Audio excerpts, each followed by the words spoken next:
dalawa at siyang nagtumulong sa ating buhay, liwanag sa dilim at pag-asa.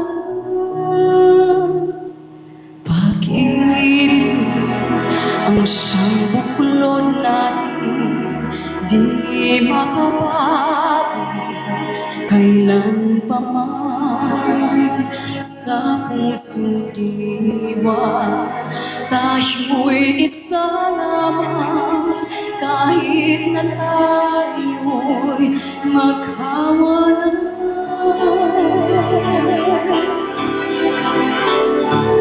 Pagkat ang Diyos natin, Diyos ng pag-ibig, magmahalan tayo't magtulungan. At kung tayo'y bigo, ay huwag limutin na may Diyos tayo.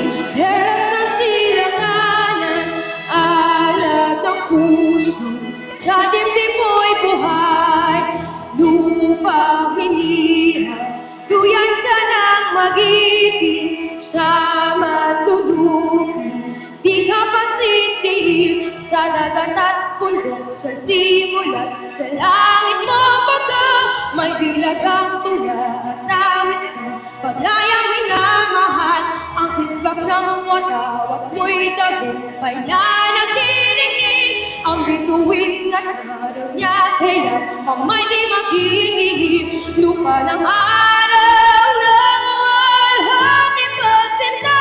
Buhay ang langit sa piling mo, aming ligaya na pag may mga api, mamamatay ng dahil sa'yo.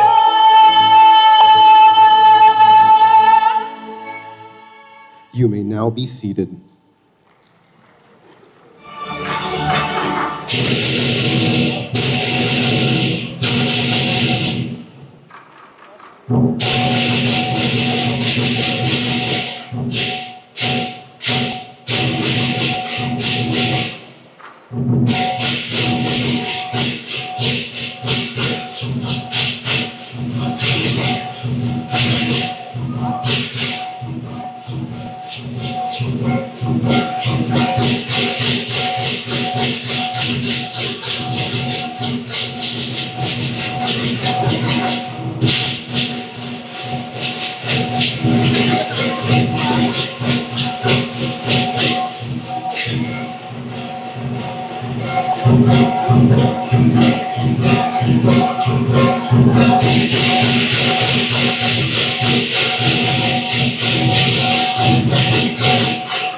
Tuloy lang.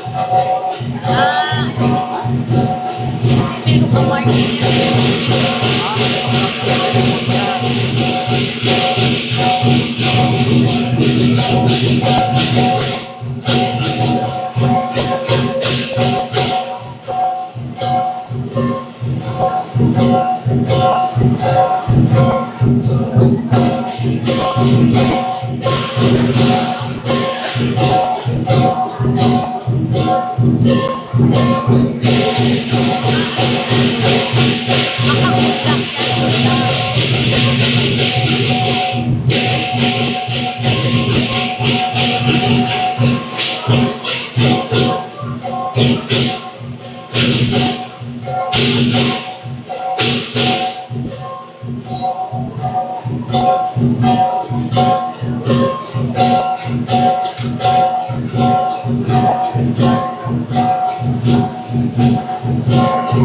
May PowerPoint pa si Caro. PowerPoint si Caro. Mawala ka.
And now, may I call on our MC and moderator for this MAP Inaugural Meeting 2026, inauguration of the 78th MAP President and induction of the 2026 MAP Board of Governors. Former CNBC, BBC World News, and CNN Philippines news anchor, and now the host of Beyond the Exchange program on ABS-CBN. Please welcome Mr. Rico Hizon. Mabuhay ang Management Association of the Philippines! Mabuhay! Wow, what an honor to be part of this very prestigious event. Happy New Year to all of you here. Gong Chi Fa Chai, Kung Hei Fa Choi in the year of the Fire Horse. How is everybody today? Is everyone feeling positive? You know, after listening to the invocation of Giselle and the Philippine National Anthem interpreted by Dexter, and now this visual presentation about MAP, I have not lost hope in this country. Alam mo, paalis na sana ako. Babalik na sana ako sa global news. But after listening to the music and to the visual presentation, I now feel inspired. And everybody here from the business and financial community, perfect attendance. I feel so positive about this country that we will have a better 2026 that is full of hope, economic growth, and what I wish for this country is not about my personal wealth, not my personal health, but my only wish for this country is that we have more transparency, more accountability, good corporate governance, and no to corruption. I'm sorry, but I am a journalist at heart. And this is what I feel about my country. And we always have to ask the tough and challenging questions to our movers and shakers in the Philippines, because we have to turn a page in 2026. But setting that all aside, with my personal opinion, I would like to thank the Management Association of the Philippines for inviting me to be your host for today. So on behalf of the MAP Board of Governors, I warmly welcome you to this MAP Inaugural Meeting 2026, the inauguration of the 78th MAP President, Mr. Donald Lim, and the induction of the 2026 MAP Board of Governors. Today marks more than the start of a new term. It marks the continuation of MAP's enduring mission to shape principled, competent, and nation-building leaders. And all of them are here today, the movers and shakers, the policymakers in Philippine business. For nearly eight decades, MAP has stood as a platform where leaders do not merely exchange ideas. but translate conviction into action. To those joining us today who are not yet members of MAP, may I ask to please raise your hand who are not yet members of MAP? Who are still not members of MAP? Ayan, 1, 2, 3, 4. I can see many of you are joining this very prestigious event because all of you want to be part of the Management Association of the Philippines. And we invite those who are still not members to be part of this community of leaders who believe that management excellence is inseparable from national progress. And to our valued MAP members, this new year presents fresh opportunities to deepen your involvement. Our committees remain the heart of MAP's work, where advocacy is shaped, policies are discussed, and meaningful initiatives are carried forward. We encourage you to join the committees that resonate most with your passions, expertise, and sense of purpose. Because when leaders step forward to serve where they care most, and I believe all of us care about the Philippines. That's why we are all here, because we love our country. We love our fellow men. And that is the most important for all Filipinos. Because impact follows not just within organizations, but across the nation as we collectively serve. Nagkakaisa ba tayo para sa ating Pilipinas? Nagkakaisa ba tayo with the Management Association of the Philippines? Yan. Positive tayo in 2026. So now, ladies and gentlemen, we will now proceed to the recognition of outgoing MAP governors. May I call on our outgoing President, Al Panlilio, to please join us on stage, and incoming President Donald Lim to please do the awarding. May we please call on Attorney Noel P. Bonoan, Chairman, COO, and Head of Advisory of RG Manabat and Company, KPMG in the Philippines. Attorney Noel served as the MAP Governor of 2024 and 2025, MAP Vice President in 2024.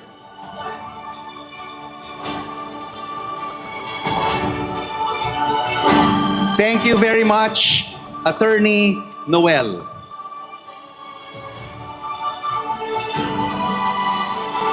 We were supposed to introduce two other former members, but they are not with us here this afternoon.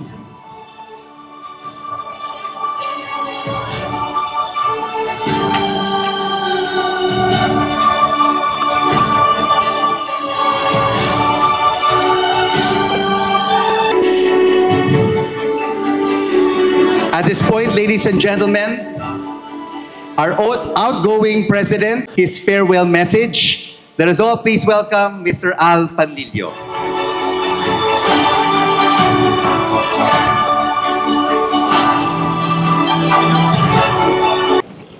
Thank you, Rico. Just a trivia. Rico was the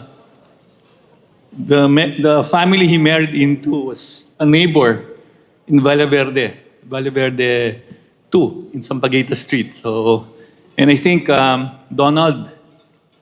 Arnold, we found a new host. We can get rid of Mike Toledo already, and we have Rico Hison. At least wala si Mike, so I can say that. So good afternoon to everyone. Our guest speaker, Dr. Charo Santos Concho. Nice to see you again. I also know a lot of the past of Charo, but I won't share that today.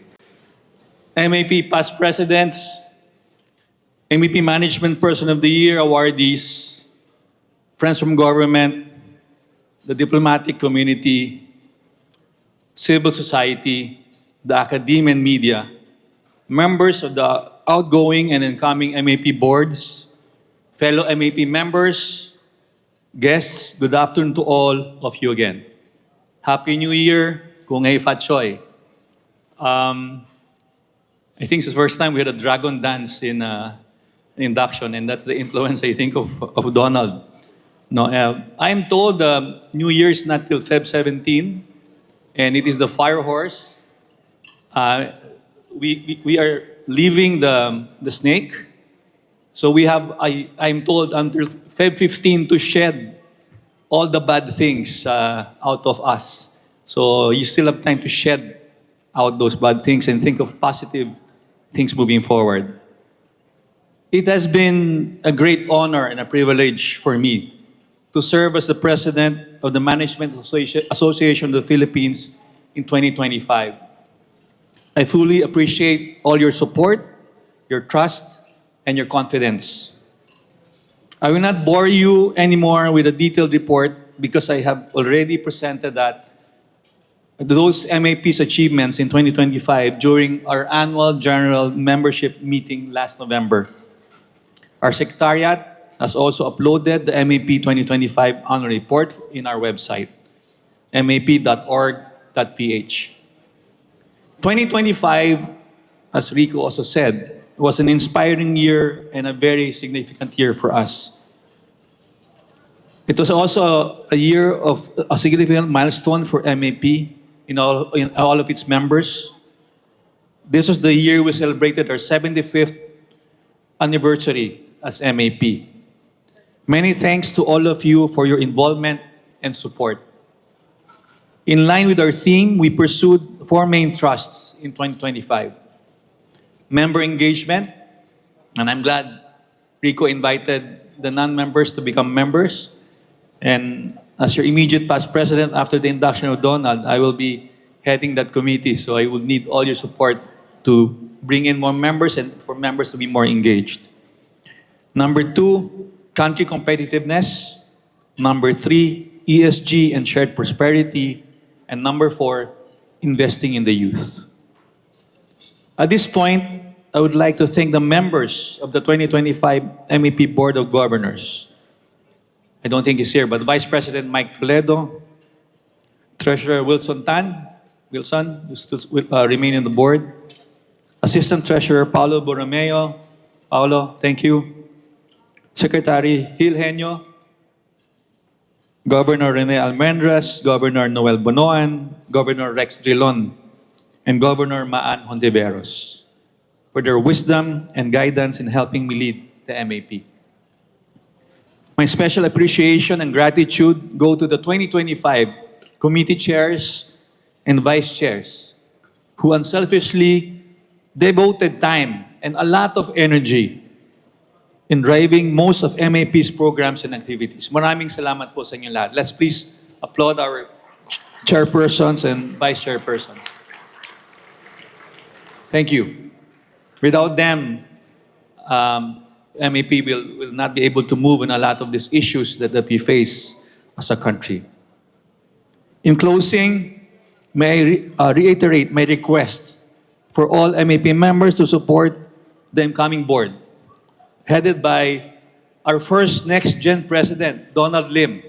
Donald?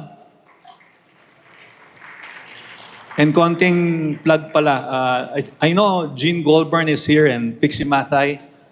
Where are you? There. You will see more black silk cocoons during the term of Donald. So I will have to need some black silk cocoons also. So black will be the color under Donald. Again, I repeat my request all members to support the incoming board headed by Donald in pursuing MAP's vision that by 2028, MAP should be the leader in the ASEAN in promoting management excellence for nation building.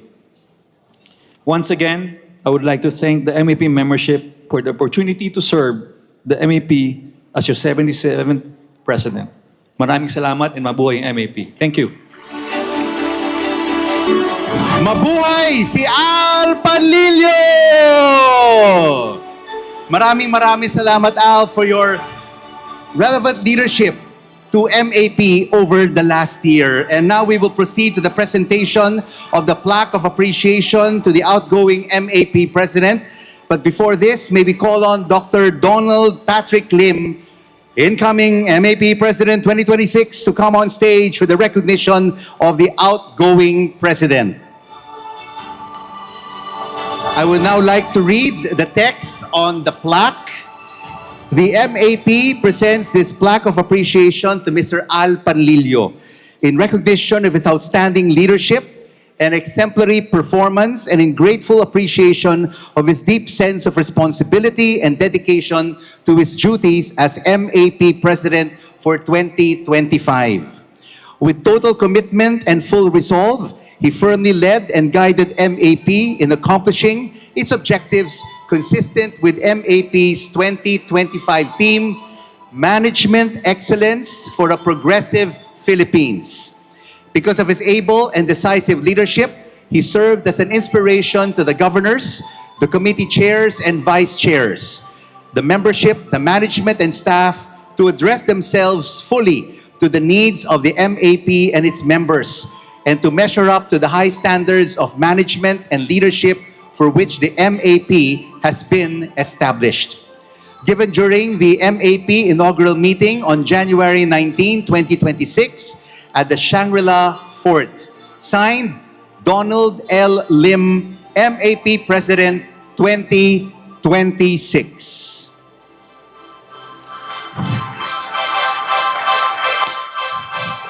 Now we have the photo opportunity between Al and Donald. Maybe, can you please remain on stage, and for Al to hand over his plaque to our usher to express MAP's sincere appreciation. Let's give Al Panlilio another big round of applause.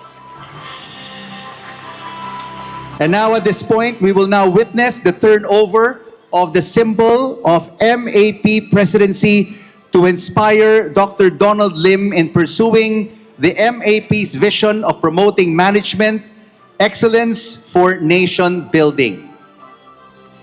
May I now request Mr. Al Panlilio to please turn over the symbol of the MAP presidency to Donald Lim. A warm round of applause, please, for our incoming and outgoing MAP presidents. Thank you very much, gentlemen. For the first time in MAP history, the inducting officers will be the MAP past presidents. At this point, may I call on the following MAP presidents to come up on stage and serve as inducting officers for the induction of the 2026 MAP Board of Governors. Arthur N. Aguilar, 1995. Arsenio Bartolome III, July to December 1999.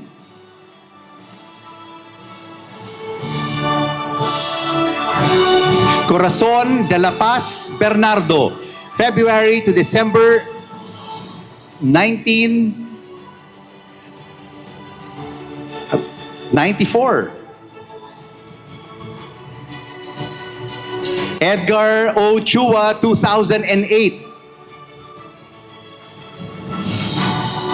Governor Jose Cuisha Jr., 1985.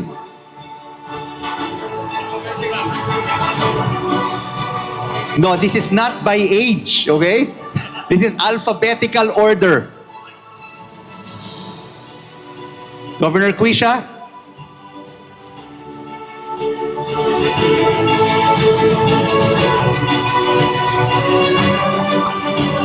We have Benedicta Du Baladad, 2023.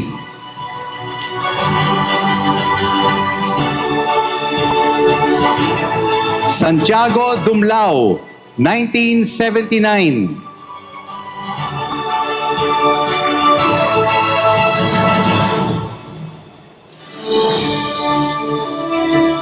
Ramoncito Fernandez, 2018.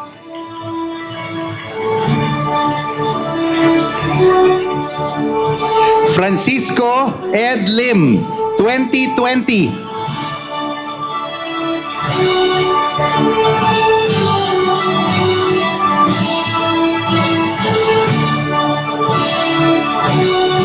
Zalina Mantaring, 2019.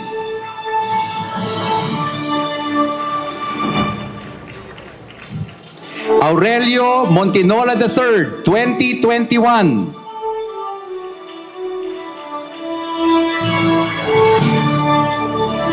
Felino Palafox Jr., 2011.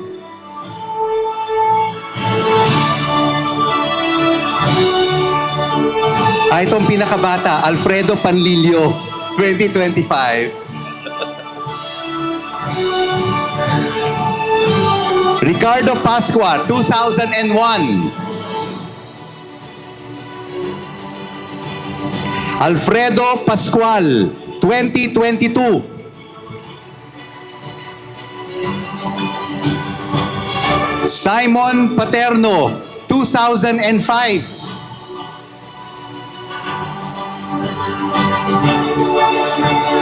Peripe, 2016. I can't believe it. Just running through this list, I've interviewed on CNBC, BBC, and CNN about maybe 80% of them. 80% of all of these presidents. Evelyn R. Singson, 2006. What an honor. Rogelio Singson, 2022. Mr. Singson, babalik pa ba kayo ng ICI? Ay, sorry Baka mukhang controversial question. But I interviewed Mr. Singson when he was still DPWH Secretary. Jesus Tambunting, 1988. Eusebio Tan, 2010. And Marife Zamora, 2017.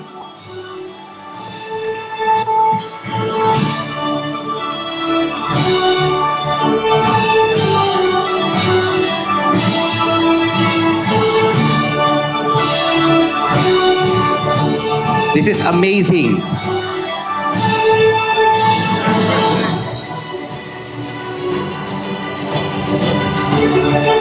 Francisco del Rosario.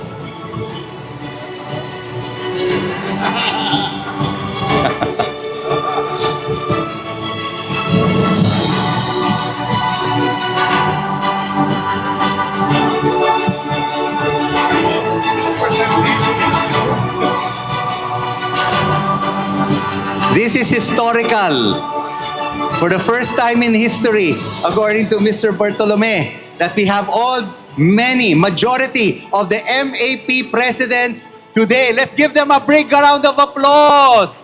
We all are very proud of your leadership through the decades. Mabuhay! And next, we now proceed to the induction of the MAP 2026 Board of Governors. May I request each governor to come up the stage as his and her name are called. MAP President Donald Lim, President and COO of Dito CME Holdings Corporation. MAP Vice President Manon Tiveros, Managing Director of CEO Advisors Incorporated.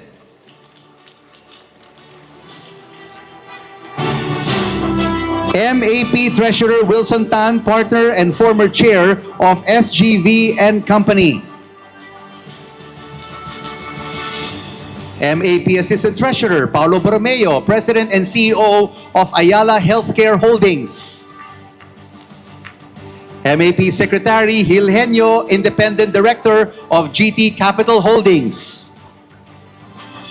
MAP Governor Rafi Alunan, Vice Chair of Pepsi-Cola Products Philippines. MAP Governor Jimmy Bautista, Independent Director of the Philippine Stock Exchange.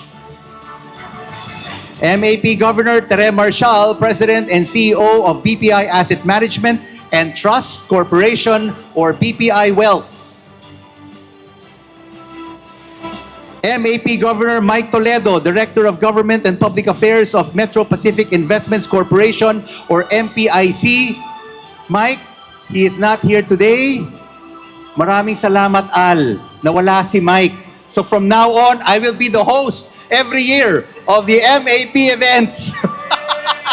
Sorry, Mike, wherever you are, maraming salamat for your service.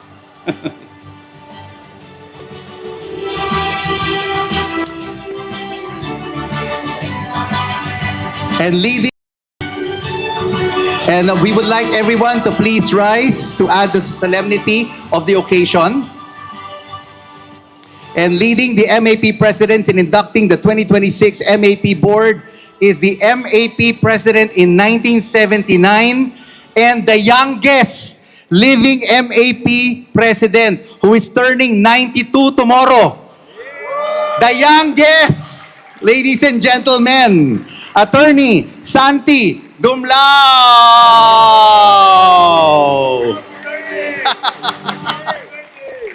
Youngest talaga. Tinan mo, oh.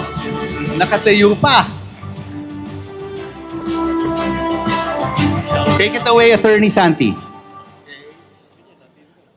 Members and officers of the Board of Governors of the Management Association of the Philippines, it is our pleasure and honor, we, your past presidents, to administer your oath of office today. Will you please raise your right hand and repeat after me? I, please state your name. Having been duly elected, please state your position of the Management Association of the Philippines. Do hereby solemnly swear that I will faithfully discharge to the best of my ability the duties of my present position and all others I may hereafter hold in the Management Association of the Philippines. That I will obey and defend the Constitution and bylaws of MAP. That I will dedicate myself to promote and uphold its ideals and objectives. And that I impose this obligation upon myself voluntarily, without mental reservation or purpose of evasion. So help me God. Congratulations and bless you all. Congratulations to the MAP 2026 Board of Governors. Maraming salamat po, Attorney Santi Dumlao. And happy birthday tomorrow. All right. May all the MAP presidents congratulate our new Board of Governors.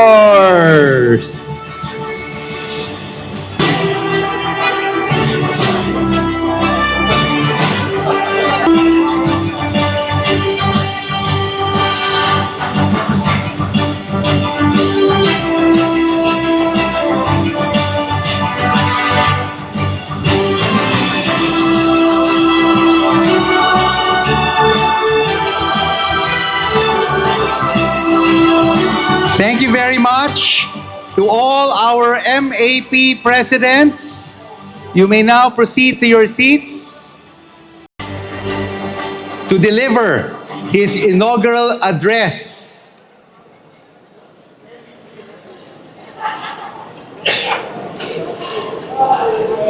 The 2026 President of the Management Association of the Philippines. Let us all please welcome Dr. Donald Patrick Lim. Okay guys, settle down. Na-miss niyo yung mga past presidents, no? Diba? They usually do not come to a lot of our events, no? But we felt it was very important for us to gather them once more, to be reminded, no, of their wisdom and their experience, no? And I think all of us are very happy seeing them, no, all on stage once again. Uh, so, uh, So good afternoon, everyone. No?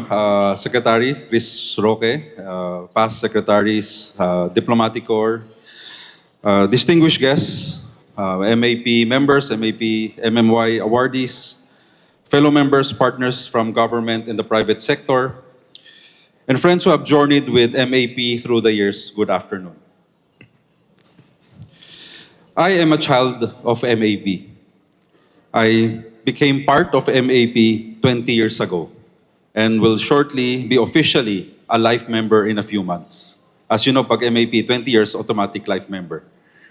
And even after 20 years, by the way, I'm still next gen. Okay?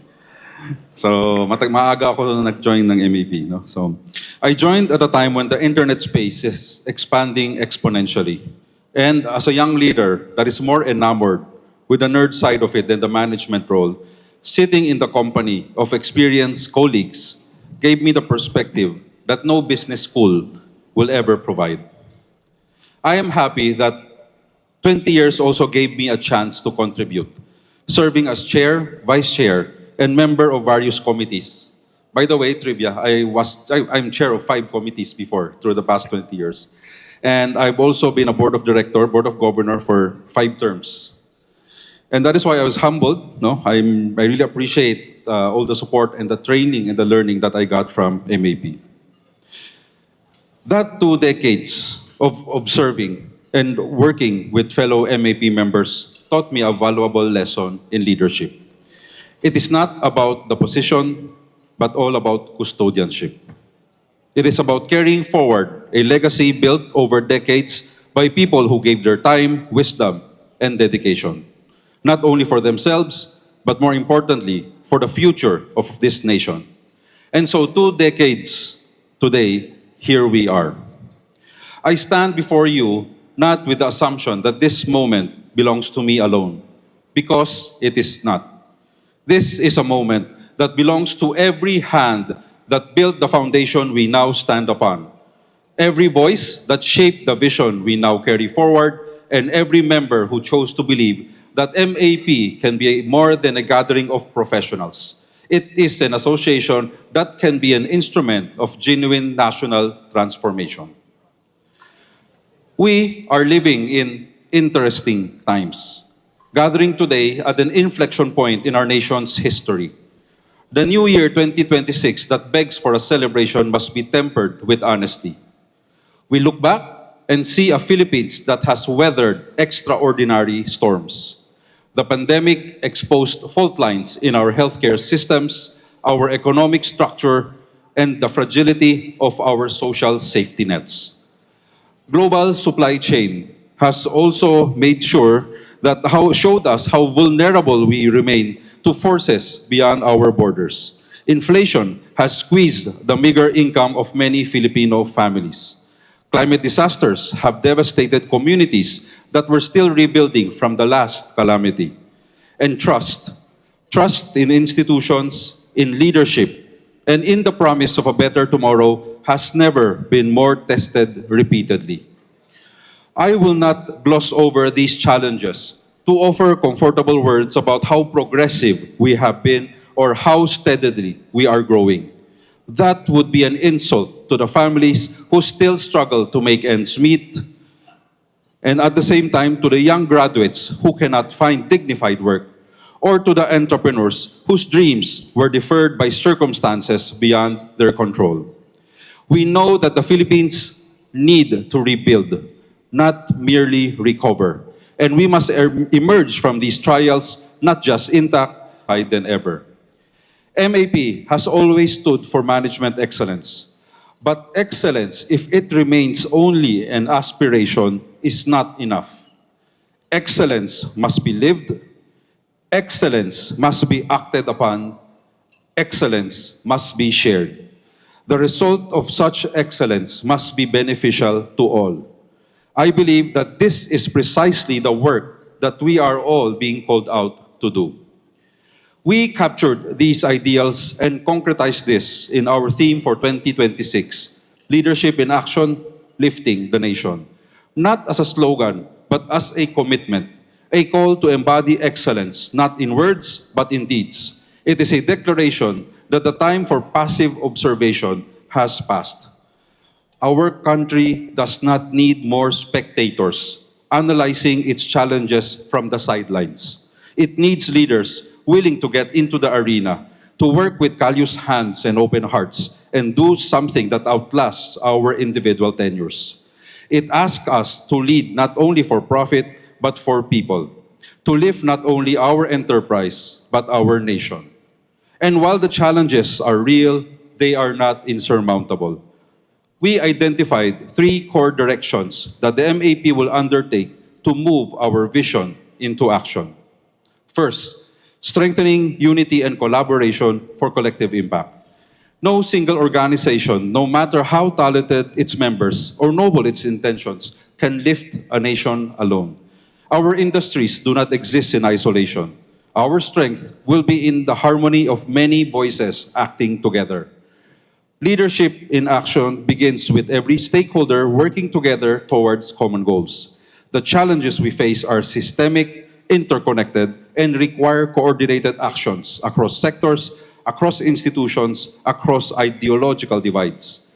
When we act together, we multiply our strengths, and therefore our first direction is to strengthen unity and broaden cooperation within MAP and beyond its walls. We will reorg our committees around clusters that enables cross-sector convergence to address pressing national issues such as sustainability, healthcare, and inclusive growth. The expertise of each sector must become the resource across the organization. We must likewise find a way to ensure that the innovations developed in Metro Manila will flow to Visayas and Mindanao. Conversely, the grassroots wisdom of our regional members and partners must inform our national strategies. This year, we will formalize Partnerships for Nation program, a platform to expand collaboration with government agencies, local government units, academic institutions, civil society organizations, and the private sector. These will not be ceremonial signings for photo opportunities, but we will be working partnerships with clear deliverables, shared accountability, and measurable outcomes. Collaboration will also extend beyond our borders. We will intensify our engagement with our ASEAN neighbors to join us, Singapore and Thailand, in management excellence exchanges. ASEAN is not merely a diplomatic construct. It is an economic community of over 660 million people. This year of our chairship presents a unique opportunity for the Philippines to be at the center of shaping the ASEAN future, not at the periphery, just watching others lead. As Filipino leaders, professionals, and entrepreneurs, we have something valuable to contribute to regional conversations on economic integration, digital transformation, sustainability, and governance. Second, future-proofing through innovation, technology, and next-generation leadership. Leadership in action must also be forward-looking. We must embrace the bold paths of innovation that will expand our development potential from mere followers to trailblazers. Thus, we will champion transformative directions in digital adoption, ensuring that technology serves not only business growth, but also social development and the deliberate cultivation of next-generation leadership in this arena. The world is changing at a pace that would have been unimaginable a generation ago. Artificial intelligence is reshaping industries. Automation is transforming the nature of work. Digital platforms are redefining how commerce, communication, and community function. Those who fail to adapt will be left behind, not gradually, but swiftly and irreversibly. We must encourage and urge investments in platforms that enable us to collaborate, learn, and transact seamlessly. We will advocate for policies that expand digital infrastructure and digital literacy across the archipelago, ensuring digital access for all to bridge the divide so that opportunity is not limited by geography or income. We will forge partnerships with technology companies, not as passive consumers of their products, but as active shapers of how technology serves Filipino interests. As I always say, technology is not the answer. It is a tool. And tools are only as good as the hands that wield them. This is why the cultivation of leaders who can ignite the digital technology spark is critical. We must deliberately establish leadership pipelines because they do not build themselves. They require intention, investment, and most importantly, the humility of current leaders to be the voices of wisdom while making room for emerging voices. We will institutionalize structured mentorship programs that pair seasoned members with young professionals and create pathways for them to participate meaningfully in governance, not as token observers, but as decision makers with real influence. The leaders of tomorrow are not some distant generations waiting in the wings. They are here now, in this room, in our industries, in the communities we serve. Our responsibility is not to prepare them for a future that may never come, but to empower them to lead today. Third, taking a dynamic role in national development and ASEAN leadership. Our third direction is perhaps the most ambitious, to position MAP as a dynamic force in national development and ASEAN leadership. The Philippines assumed the ASEAN chairship for 2026. This is not only a diplomatic milestone, it is a leadership test for us in the private sector. It means shifting from programs that serve only our members to initiatives that serve the nation. It means measuring our success not by the number of seminars we conduct or the size of our membership, but by the tangible difference we make in the lives of Filipinos who may never attend a single one of our gatherings. We will provide inputs that will help define the business agenda for the ASEAN on trade, sustainability, and digital integration. By strengthening cross-border dialogues, business missions, and partnerships, we can expand our influence and position MAP as a key convener in the region. This is not only good for our country, it can open new opportunities for our members and strengthen our collective relevance. We will contribute to policy discussions with research, with data, and with the practical wisdom of professionals who understand how policy translates into practice on the ground. We will also elevate our engagement with government, not as lobbyists seeking favors, but as partners offering solutions. And on the regional stage, we will ensure that the Filipino perspective is heard in every forum where ASEAN's future is being shaped. Our participation in business delegations can help us build networks and forge alliances that amplify our collective voice.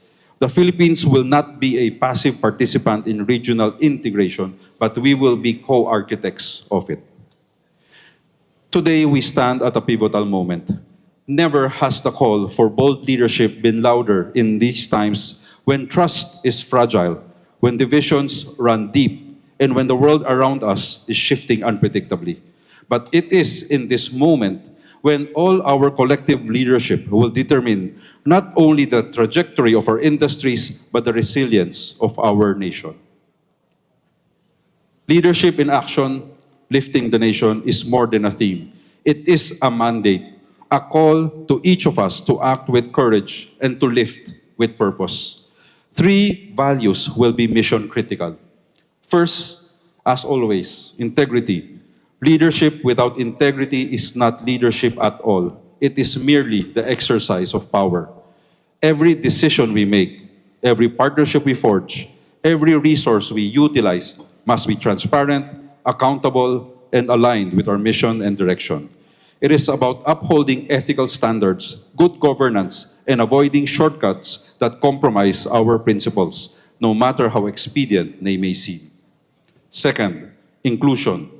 Growth that leaves people behind is not growth worth pursuing.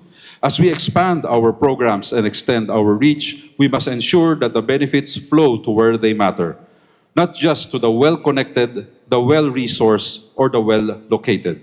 The small business owner in a provincial town deserves the same access to the opportunities as the executive in Makati. The young professional just starting out deserves the same voice as the industry veteran. Third, sustainability. We must initiate and support programs that will survive leadership transitions and institutions that grow stronger with time. The true measure of our success will not be what we accomplish during our tenure, but what endures long after we have passed the torch to those who come next. Friends, I harbor no illusions that achieving the results we are aiming for will be easy. The directions we are intending to pursue may seem so lofty, perhaps even idealistic. The challenges are immense, the resources are limited, and the obstacles are many. But I have seen what our association and our members are capable of when we move with purpose and unity. The past 20 years of being a member has given me the chance to witness the dedication of members who give their time, talent, and treasure with no expectation of recognition or reward. And as the first Next Gen Committee Chair, I felt the idealism of our young leaders who refuse to accept that the way things are is the way they must always be. And so, I invite you today, not just as your president, but as your fellow member, to join us in pursuing our directions because they matter. Success is not guaranteed, but just making the effort, I assure you, will be worthy. Let us collaborate and work as a team, not because we will receive glory, but because those who come after us deserve a nation that is stronger, more just, and more hopeful than the one we inherited. Leadership in action, lifting the nation, is more than a theme. It is a promise, my promise, and a promise that we will not merely observe from the sidelines while others determine our nation's fate. It is a promise that will roll up our sleeves, enter the arena, and do the difficult, challenging, but truly essential work of rebuilding.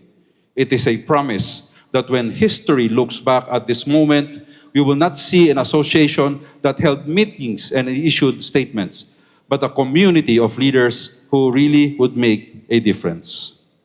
Reciprocally, what I offer is energy, a fresh perspective, and a deep commitment to bring people together and create impact that matters. I and the rest of my board deeply appreciate your trust and confidence and commit to leading with humility, with openness, and with the firm belief that our best work as an association and as a community of leaders is still ahead of us. Let us embrace shared ownership of our country's next chapter, help rebuild what has weakened, reinforce what still works, and co-create the foundations of a more resilient and more competitive Philippines. Thank you, and together, let us rise to meet the challenge of our time. Mabuhay ang MAP.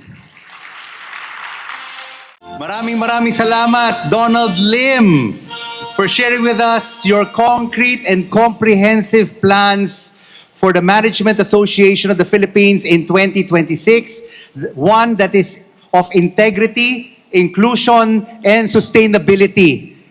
Alam niyo mga kaibigan, I do hope that this is also the platform of our next president in 2028. Diba? One that is honest, transparent, accountable to the people.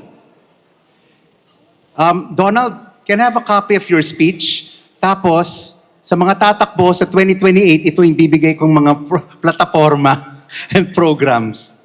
Okay, we have a video before we go to our very important guest speaker for this afternoon.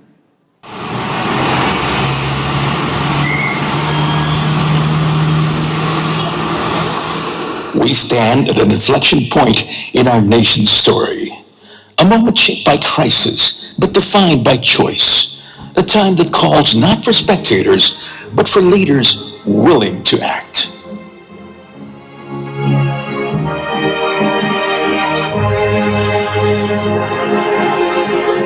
Leadership is not about position. It is about custodianship, carrying forward a legacy built over decades by leaders who believe that business can be a force for national transformation. This moment belongs not to one leader, but to a community committed to the nation's future.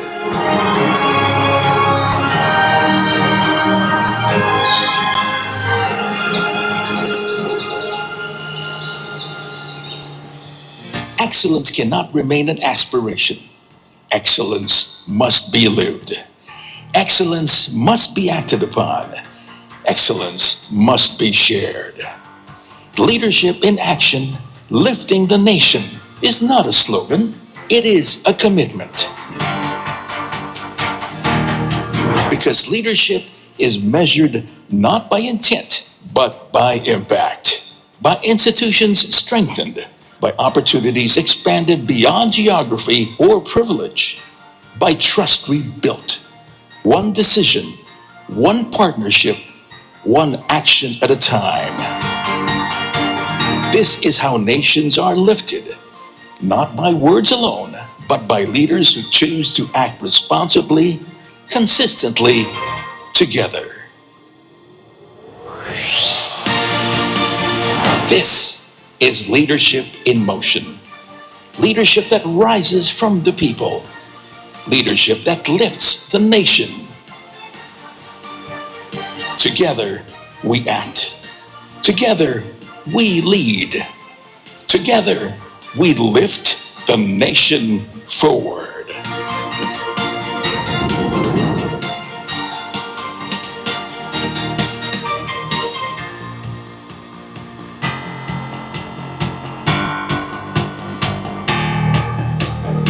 Yes, indeed, MAP will lead this nation forward. And now, I would like to introduce to all of you our guest keynote speaker for this afternoon. Ganito po kakapal ang kanyang resume, mga 10 pages. But I will dispense with the introduction because we know her. Kilala natin siyang lahat. Kasi maalaala mo kaya. And I'm sure, hindi lang as the host of Maalaala Mo Kaya, pero sa lahat ng kanyang mga TikTok videos. Kung napapanood din nyo, if you watch it. Sino bang may TikTok dito? Ako.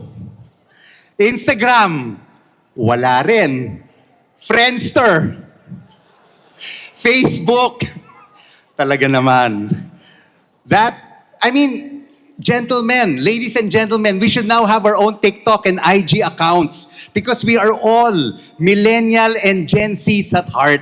And we have to keep ourselves updated with the latest developments on social media. So ladies and gentlemen, without further ado, let us all please welcome the Director and former President and CEO of ABS-CBN Corporation, and now an Instagram and TikTok star. And she'll be coming up with her latest film on February 25. Ladies and gentlemen, mga kaibigan, MAP, let us all please welcome Dr. Charo Santos Concho.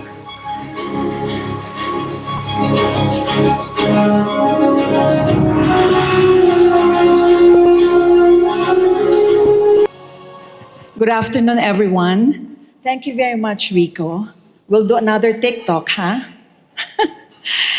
Thank you very much for that generous introduction, and thank you for inviting me to be part of the important moment for the Management Association of the Philippines.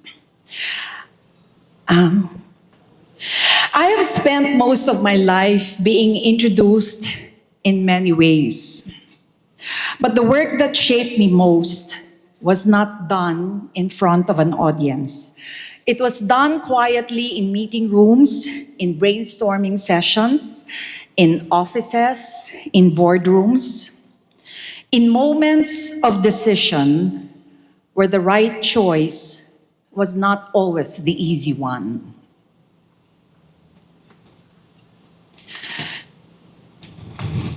And so today, I speak to you not as a public figure, but as someone who has spent decades leading and listening to people, stewarding organizations, and being accountable for outcomes that affected livelihoods, reputation, and trust. Because for me, leadership at its core is not about being seen. Leadership is about character, who you are, and what matters most to you. And character is about integrity. It is about having the courage of your conviction. It is about being responsible. Over the years, I have learned that integrity is the most misunderstood word in leadership. We often speak of it as a personal value, something internal, something abstract. But integrity, especially for leaders, is not abstract at all. Integrity is operational. It shows up in everyday decisions that never make the headlines. Who we promote, what behavior we tolerate, which numbers we question, which shortcuts we refuse to take even when everyone tells us it is normal. Integrity is not tested during crisis. It is tested during ordinary days when no one is watching. And this is why integrity is not just a moral choice. It is a leadership discipline. And as leaders, many of you know this truth intimately. The hardest decisions rarely come with a loud applause. Sometimes doing the right thing costs money. Sometimes it costs popularity. Sometimes it costs your sleep. Sometimes it costs you your business. But over time, integrity pays dividends that no strategy can replicate. It builds trust. It creates stability. It allows institutions to endure beyond personalities. In business, integrity is not weakness. It is risk management. It is brand equity. It is the foundation of sustainable growth. This is where leadership becomes action. Leadership does not live in vision statements alone. Leadership lives in systems. It lives in the culture you build and protect. It lives in the procedures and the processes that consider the welfare of the common tao. It is having the attitude of kindness. It is giving a face to the common tao. What do you call it? Malasakit? Malasakit sa kapwa. It is in providing information, funds, opportunities, good education, health, housing, workable transportation, parks, trees, food, cinema, arts, culture, etc., etc. It lives in what you reward, what you correct, and what you refuse to ignore. The tone at the top does not stay at the top. It travels downward into teams, into decisions, into behavior, and you hope to have a ripple effect to the community. And when leaders are consistent, when values are not negotiable, organizations become resilient. That is leadership in action. This brings me to the deeper responsibility we all share today. The theme of the gathering is leadership in action, lifting the nation. And I believe this speaks to a truth we sometimes underestimate. Nations are not lifted by government alone. They are lifted by institutions that choose to act with integrity even when it is inconvenient.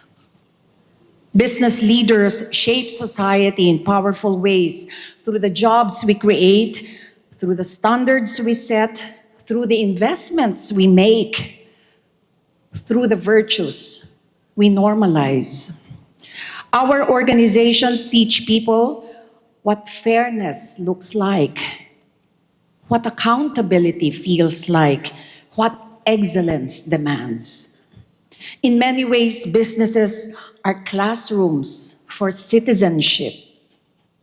And this is why associations like the Management Association of the Philippines matter.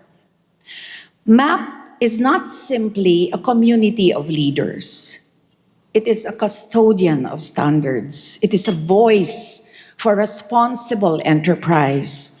It is a reminder that success and ethics are not opposing goals, but inseparable ones. Today also marks the induction of a new president. Congratulations, Donald, to lead an association of leaders is a unique responsibility. It requires clarity, humility, and courage.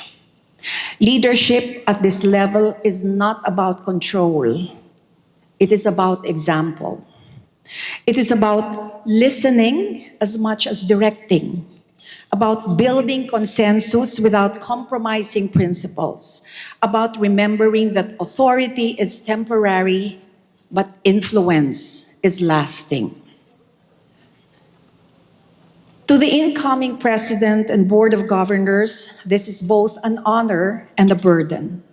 But it is also an opportunity to lead with integrity, to act with purpose, and to help shape a business community that truly lifts the Filipino people. As I close, allow me to leave you with this thought. Titles expire, markets change, applause fades, but integrity endures.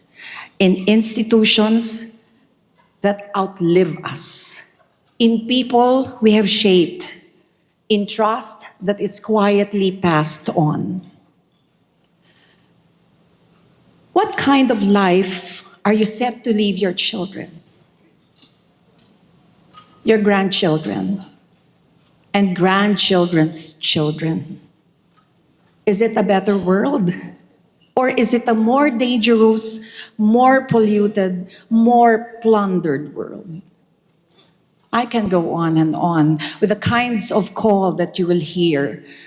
The deepest needs of the world are countless. And I pray that you will find it in your heart to make the world a better place. May we all choose leadership that is not only effective, but worthy. May our actions speak louder than our positions. May each and every member of the Management Association of the Philippines inspire each other to be exemplars of integrity and nation building. May we all have a deeper reflection of ourselves, of going beyond our egos, of healing our wounds that we project to the outside world. May we find true meaning in our collective responsibility. And may the institutions we leave today lift our nation tomorrow. Thank you very much, and congratulations to the Management Association of the Philippines on this very important milestone. Thank you very much.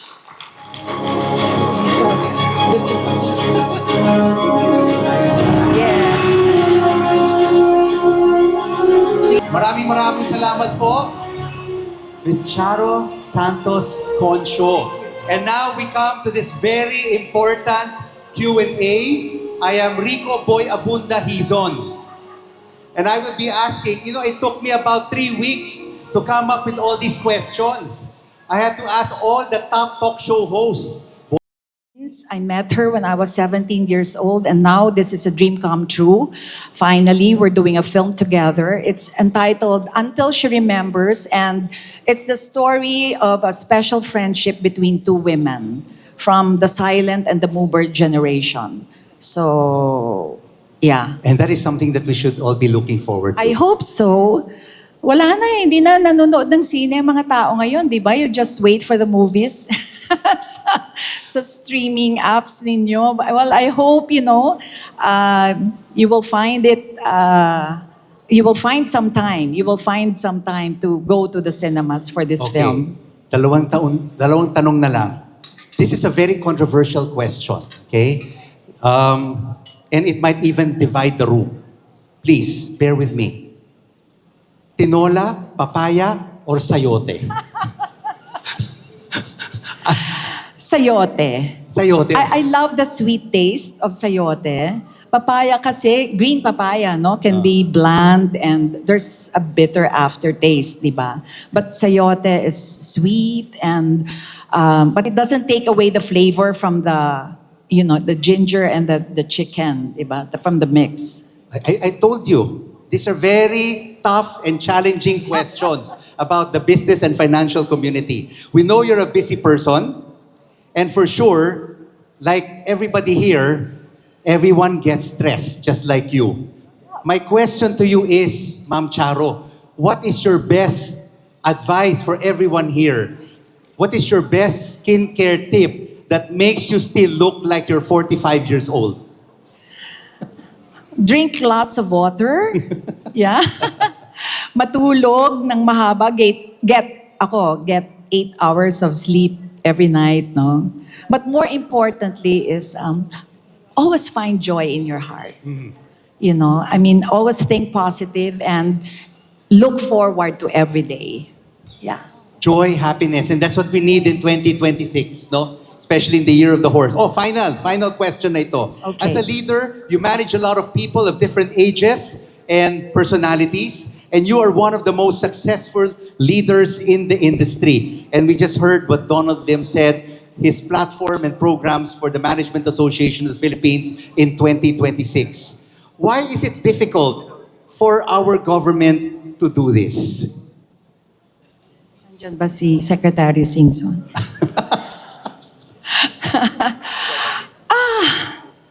I would just hazard a guess. Maybe, our public officials need clarity of vision.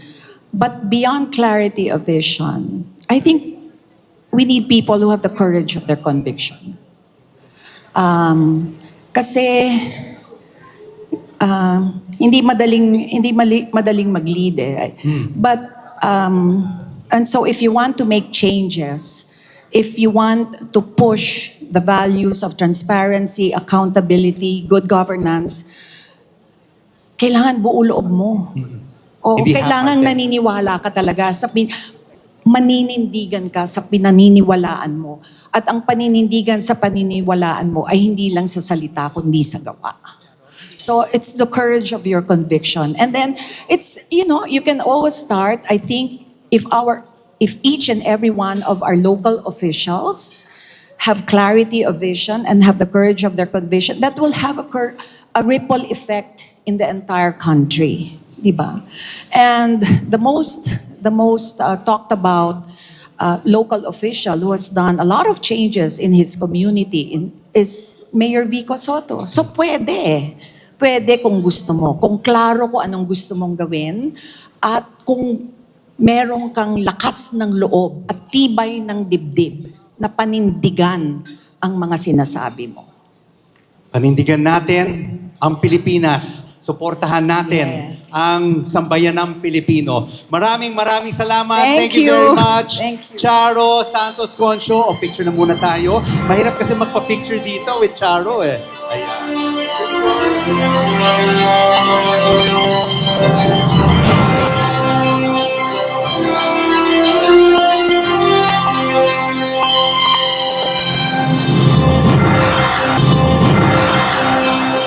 Please don't go.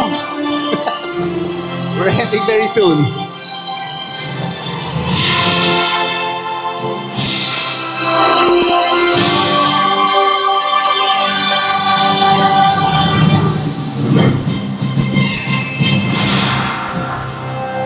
you. Thank you very much. Oh, magti-TikTok daw si Charo with the Board of Governors. Thank you very much.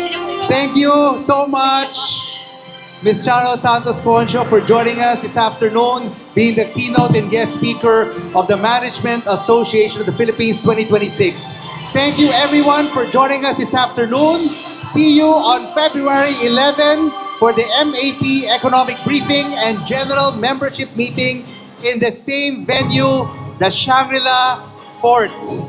This is the MAP Inaugural Meeting 2026, and it is now adjourned.